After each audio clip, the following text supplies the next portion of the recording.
Hello boys, boy and sis. Dimanapun kalian berada, bagaimana kabarnya? Gimana? DM-nya sudah dibalas belum? Belum ya?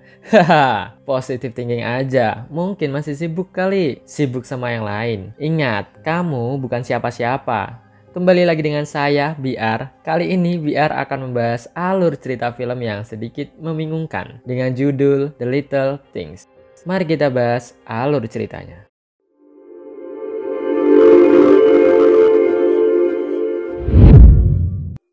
Di awal film, kita disuguhkan dengan seorang pengemudi wanita yang sedang mendengarkan musik sambil bernyanyi ria boys. Tiba-tiba datang pengemudi misterius yang tampaknya ingin menggoda sang wanita, lalu menyelipnya. Wanita itu tampak ketakutan. Terlihat dari kejauhan, mobil pengemudi itu berhenti. Karena panik, wanita itu pun segera menyelipnya dan berhenti di salah satu minimarket. Dia segera turun dan bergegas mencari pertolongan. Tapi boys, sayangnya tempat itu tampak kosong tanpa penghuni. Kemudian dia lari ke semak-semak untuk bersembunyi. Orang tersebut turun dan mengambil tas serta lampu di bagasi. Lalu dengan langkah sunyi mencari si wanita. Kemudian dia mengarah ke semak-semak sambil menyorotinya dengan lampu. Beruntungnya ada truk yang lewat. Kemudian wanita bergegas mendekati dan menghalangi truk tersebut.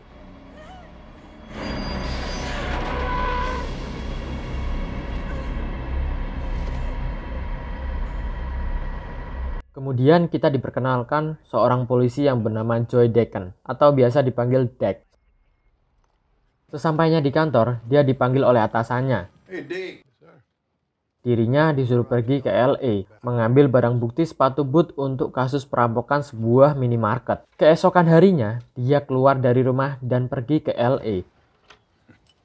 Sebelum pergi, dirinya berpamitan dengan anjingnya, kemudian pergi.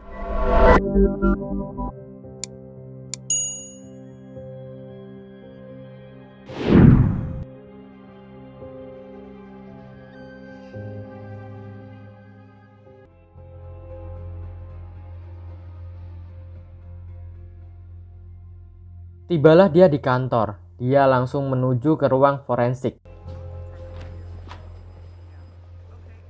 Kemudian menyerahkan berkas untuk menukarkannya dengan barang bukti tersebut. Tetapi berkas tersebut ditolak karena tidak terdapat tanda tangan. Selepas itu, Deck bertemu dengan James Baxter. Deck kembali ke kantornya dan menemui atasannya.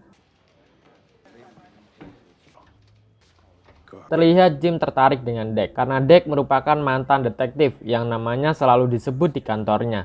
Tak lama kemudian, Jim ditegur oleh atasannya mengenai 4 gadis mati berturut tanpa ada pengawasan dari kasus sebelumnya, Next Stalker. Di lain tempat, Deck bertemu dengan Sal. Beberapa saat kemudian datanglah Jim. Hingga pada akhirnya Jim mengajak Deck untuk bergabung dalam penyelidikan kasus pembunuhan berantai itu. Jim berkata, jika saja dirimu ikut, mungkin bisa memberi beberapa petunjuk. Beralih di TKP, Deck bertemu dengan Flo, teman lamanya yang bekerja di bagian forensik. Terlihat keraguan pada diri Jim kepada Deck, lalu menanyakan hal itu pada Sal. Dia pun berkata bahwa Deck punya gaya sendiri untuk menyelesaikannya. Deck terlihat mengamati korban yang tampak dari jendela. Sepertinya ada sesuatu yang janggal. Mengapa korban berada pada posisi itu? Dia pun mencoba mengamati dari jendela dan tampak ruang kosong. Kemudian dia mencoba mendatangi tempat itu. Lalu mengamati dari ruang kosong serta hampa tersebut. Saat mereka mulai meninggalkan TKP, Jim bertanya, apakah ada kasus yang mirip seperti ini? Deck berkata semua korban memiliki gigitan yang sama, mirip dengan kasus di utara yang dia tangani sebelumnya. Waktu berganti di mana ada sejoli yang sedang berolahraga di malam hari dan mereka berpisah, saling kembali ke rumah masing-masing. Tiba-tiba, tampak mobil misterius yang mengikuti wanita itu. Di lain tempat, Deck sedang menemui Flo di ruang forensik, di mana Flo sedang mengotopsi mayat wanita yang sebelumnya mereka selidiki. Flo berkata bahwa dia sudah menemukan beberapa tanda yang menunjukkan bahwa tanda tersebut sama seperti 4 mayat yang sebelumnya mereka temukan, di mana selalu ada bekas tusukan dan gigitan pada tubuh korban, dengan kebiasaan pelaku yang selalu menutup kepala korban dengan kantong kresek. Kemudian Dek berkata pada Flo untuk memberikan file lamanya tentang kasus yang dia selidiki di bagian utara. Flo berkata, dia akan memberikan file tersebut, tetapi jika suatu terjadi padanya, dia tidak akan membantunya lagi, dan Dek tidak keberatan dengan hal itu. Esok harinya, Dek mendatangi TKP korban untuk mencari petunjuk lebih detail lagi. Tak lama kemudian, pemilik kos datang. Dek bertanya, sudah berapa lama kulkas di sini rusak? Dia berkata, kurang lebih selama 1 pekan. Dan dia juga berkata, dia telah menelpon seseorang untuk memperbaikinya. Namun saat tukang reparasi kulkas datang, gadis itu sudah tewas. Kemudian Dek segera meminta alamat di mana tukang reparasi yang dia panggil. Dek pun pergi meninggalkan TKP dan memutuskan untuk menyewa tempat penginapan agar dia bisa lebih dalam menyelidiki kasus pembunuhan tersebut. Dek terus mencari petunjuk dengan mencocokkan kasus sekarang dengan kasus pembunuhan sewaktu dia tangani di bagian utara. Namun Dek selalu sedih karena mencoba mengingat masa lalunya, dan dia selalu dihantui oleh para korban yang gagal ditanganinya. Kemudian waktu pun berganti di mana Jim diberitahu oleh atasannya bahwa saksi yang diduga tersangka telah bunuh diri, dan atasannya mengingatkan kepada Jim agar tidak berurusan dengan Dek karena Dek memiliki catatan kehancuran total saat dia sedang menangani kasusnya, dan Dek mengalami sebuah trauma. Waktu terus berjalan di mana Dek sedang memeriksa tempat reparasi kulkas yang diberitahu oleh pemilik kos.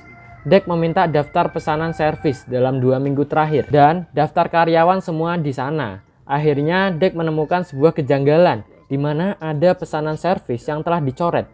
Namun pemilik tempat reparasi mengatakan bahwa itu pembatalan sebelum reparasi dilakukan. Karena mencurigakan, Dek mengambil catatan itu lalu segera pergi dari sana. Ketika Dek pergi, ada pria berambut panjang yang melihat dari balik tirai dengan tatapan tajam ke arah Dek. Di lain tempat, Jim sedang menemui keluarga gadis yang menjadi korban pembunuhan sewaktu pulang berolahraga dengan pasangannya. Gadis tersebut bernama Rhonda Redburn. Jim bertanya apakah ada petunjuk lain tentang anaknya. Lalu si ibu berkata bahwa si Rhonda selalu memakai jepit rambut berwarna merah saat berolahraga. Jim berjanji bahwa dia akan segera menemukannya. Tak lama kemudian, ada kasus pembunuhan lagi, di mana ditemukan mayat seorang wanita yang terapung di sungai dengan bekas luka yang sama dengan kasus-kasus sebelumnya. Namun itu bukan jasad Rhonda Redburn. Esok paginya, Jim mengundang Dek untuk makan bersama keluarga di rumahnya, dan Jim mengajak Dek bertemu selepas jam kerja, di mana Jim ingin membandingkan catatan milik mereka berdua. Dek berkata bahwa Jim sebaiknya meminta izin kepada atasannya terlebih dahulu. Namun, Jim mengatakan bahwa ini adalah kasusnya, maka dia tidak perlu meminta izin kepada atasannya. Malam hari telah tiba, di mana Dek mendatangi ke rumah seorang pria yang ditugaskan untuk mereparasi kulkas korban yang telah mereka selidiki. Ternyata boys, pria tersebut adalah pria berambut panjang yang menatap dengan tatapan tajam kala itu. Pria itu bernama Albert Sparma. Dek memeriksa mobil tersebut dan meminta si pria untuk membuka bagasi mobilnya. Namun, pria tersebut enggan menuruti perkataan Dek. Saat pria tersebut membuang sampah, Dek segera mengambil sampah itu dan membawa ke penginapannya. Dek juga segera menghubungi Sal untuk memintanya memeriksa transaksi penjualan mobil pria tersebut. Dek segera membawa sampah yang bisa diselidiki kepada Flo. Lalu mencocokkan bekas gigitan pizza Sparma dengan gigitan yang selalu terdapat pada beberapa mayat yang telah ditemukan.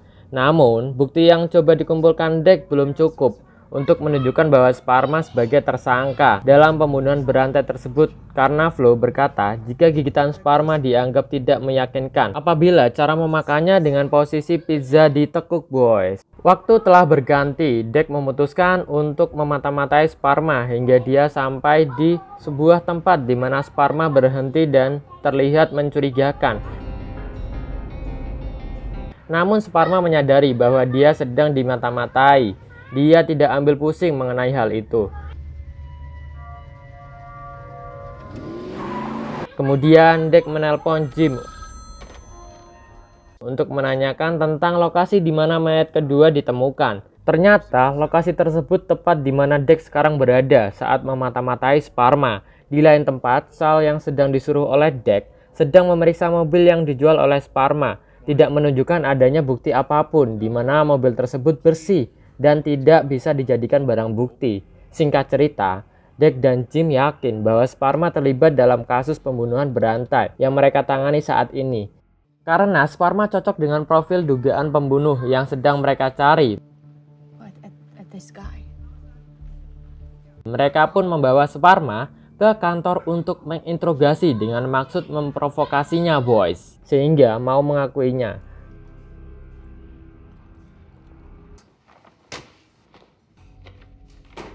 Saat diperlihatkan foto-foto mayat para korban telanjang dan berlumpur darah, Sparma dianggap oleh Dek dan Jim mendapatkan kenikmatan seksual dari foto-foto tersebut, hingga membuat Dek marah dan kehilangan kendali dirinya.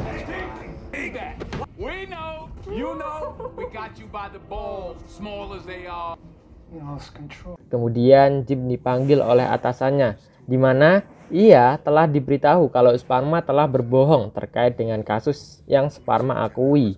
Dia adalah tersangka kasus pembunuhan 8 tahun yang lalu. Akhirnya, Sparma kembali dibebaskan karena dia hanya mengetahui semua detail dari kasus pembunuhan tersebut. Namun, Sparma tidak berada dalam jarak 10 mil dari lokasi saat terjadinya pembunuhan, boys. Singkat waktu, Jim kembali menemui Dek di penginapannya. Di situ Dek bersikeras bahwa Sparma seorang tersangka. Namun, Jim berkata kalau Sparma hanyalah seorang penggemar dengan aksi sebuah kejahatan. Kemudian Dek berkata kepada Jim, dia bisa membuktikan kepada Jim jika Sparma adalah orang tersangka. Jika Jim bisa memberi sedikit waktu untuk Dek memeriksa apartemennya. Karena mereka tidak bisa menekan Sparma dengan cara legal, maka mereka menggunakan cara ilegal agar dapat membuktikan bahwa Sparma bersalah. Dengan segera Jim memancing Sparma untuk keluar dari apartemennya dengan cara membohongi Sparma jika dia mengajaknya ke sebuah bar, boys. Seperginya Sparma, Dek langsung masuk ke apartemennya. Namun, Dek tidak menemukan apapun di dalam sana. Yang ditemukan hanyalah bukti-bukti bahwa Sparma memiliki ketertarikan dengan aksi kejahatan. Sparma yang menyadari kalau dia ditipu, segera memanggil polisi dengan alasan ada seorang petugas yang tertembak di dalam apartemennya. Dek yang menyadari hal itu pun segera bergegas kabur dari sana. Sparma melambaikan tangan dengan maksud meledek Jim karena dia telah berhasil mengelabuhi mereka berdua. Jim segera menjemput Dek untuk pergi secepatnya dari tempat tersebut agar mereka tidak tertangkap karena telah melakukan suatu investigasi ilegal. Dari kejadian tersebut, mereka berdua semakin yakin jika Sparma pelakunya. Jim juga menanyai apakah Dek menemukan jepit rambut berwarna merah milik Ronda. Karena tidak ada kepastian untuk menangkap pelaku, akhirnya mereka berdua pun menjadi frustasi, apalagi Dek harus terbebani dengan bayang-bayang masa lalunya yang gagal mengungkap kasus pembunuhan yang serupa. Jim juga ikut terjebak karena ketidakpastian serta rasa bersalah dengan timbulnya korban baru yang bernama Ronda Redburn. Akhirnya mereka berdua pun memutuskan untuk kembali memata-matai Sparma. Singkat cerita, mereka pun tidak menemukan apa-apa dalam aksi memata-matai Sparma. Saat Dek membeli kopi untuk mereka berdua, telepon umum berdering. Saat Jim mengangkat telepon itu, dia dikagetkan dengan adanya Sparma yang sedang mengerjainya.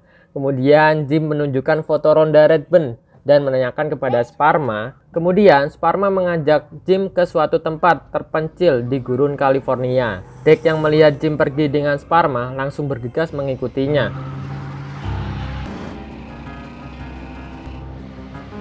Sesampainya di lokasi, Sparma langsung menunjukkan lokasi yang diduga sebagai tempat dikuburnya jasad Ronda Redburn, lalu menyuruhnya menggali. Tetapi hal itu dipermainkan oleh Sparma. Kemudian memerintah pindah titik galian dan mengatakan galian yang sebelumnya merupakan galian yang salah, sembari menunjukkan titik yang baru hingga membuat Jim putus asa. Kemudian Sparma berkata bahwa dia tidak pernah membunuh siapapun. Sparma terus memprovokasi Jim dengan membahas keluarganya, dan dia berkata bahwa Jim adalah seorang ayah yang gagal karena Jim dianggap tidak bisa melindungi anak-anaknya. Pada akhirnya, emosi Jim pun memuncak, lalu dia langsung memukul kepala Sparma dengan skopnya. yang membuatnya tak sengaja membunuhnya. Kemudian Deck pun datang dan melihat Sparma yang sudah tidak bernyawa, yang membuatnya teringat dengan masa lalunya, di mana dia tidak sengaja menembak korban wanita yang berhasil selamat karena Deck mengira bahwa wanita tersebut ancaman baginya. Deck segera menghampiri Jim dan berkata bahwa Sparma adalah pelakunya. Namun Deck berkata, tidak ada lagi yang bisa kita lakukan, dan Deck menyuruh Jim untuk mengubur Sparma di salah satu lubang yang dia gali. Kemudian Deck segera pergi dan mengurus masalah di lain tempat. Di situ Jim terlihat terus menggali sepanjang malam untuk menemukan jasad Rhonda Redburn. Namun usaha yang dilakukan sia-sia, dia tetap gak bisa menemukan apapun di sana. Setelah Deck selesai membersihkan tempat tersebut, Deck berkata kepada Jim, jika Sparma telah mati dan akan secepatnya dilupakan. Deck melarang Jim untuk terus mengingat Sparma karena itu akan membuat Jim terus dihantui oleh Sparma atas rasa bersalah telah membunuhnya. Akhirnya mereka pun berpisah di sana. Beberapa hari kemudian terlihat Jim semakin frustasi dengan keadaannya. Lalu datanglah Sal untuk mengantarkan paket. Sal berkata, itu adalah paket pemberian dari Deck untuk Jim.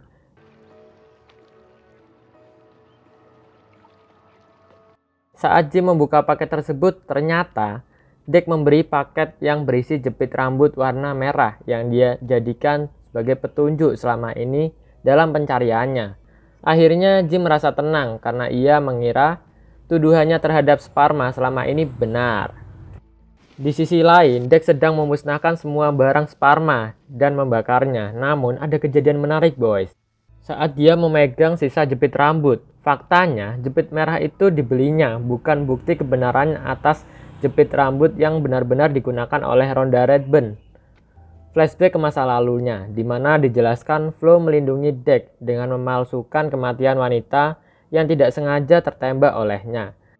Dan ternyata boys, hal tersebutlah yang menghantui Deck selama ini. Walaupun rekan-rekannya telah membantu untuk menutupi kesalahannya, film pun tamat. Pembelajaran yang dapat kita ambil dari film ini adalah obsesi yang berlebih dapat merusak karir seseorang jika tidak diimbangi dengan emosional yang terkontrol. Tuh, bagi teman-teman yang obsesinya berlebihan, hati-hati ya. Terima kasih boys telah menonton film ini sampai ending. Enaknya bahas film apa lagi ya? Komen ya di bawah. See you.